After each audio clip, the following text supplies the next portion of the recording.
Hello বন্ধুরা, অষ্টমী রাতে কি রান্না করছি দেখো। আলু, টমেটো, কাঁচা লঙ্কা, ধনেপাতা, আদা কেটে রেখেছি। বেগুন কড়াইতে দিয়েছি ভাজার জন্য।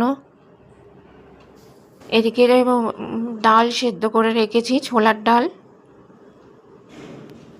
আলু বরফি আকারে কেটেছি, ডালে দেবো বলে ভাজছি। কড়াইতে দিয়েছি, একটু নাড়াচ্ছি। এদিকে ডালের মধ্যে, আলুর মধ্যে টমেটো, কাঁচা লঙ্কা, তেজপাতা, জিরে দিয়ে নাড়ানো হচ্ছে।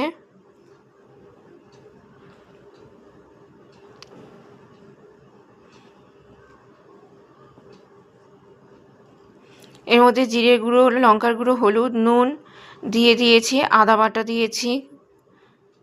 এবার একটু গরম জল দেব, দিয়ে মশলাটাকে একটু ভালো করে কষিয়ে নিচ্ছি।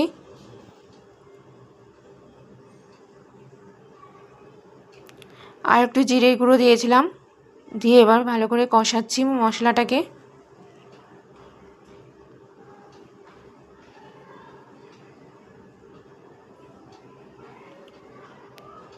এবার ডালটা দিয়ে দিলাম।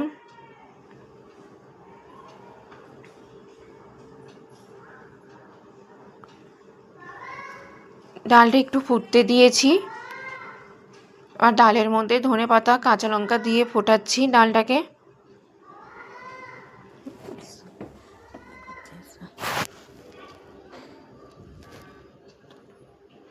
এবার গরম মশলা দিয়ে ডালটা নামিয়ে দিলাম।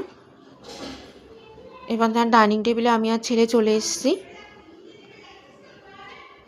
তোমরা কে কে এইভাবে ডাল বানিয়ে খেয়েছো একবার খেয়ে দেখো, খুব ভালো লাগে খেতে। আমি মাঝে মধ্যেই এইভাবে ছোলার ডাল বানাই। চলো টাটা।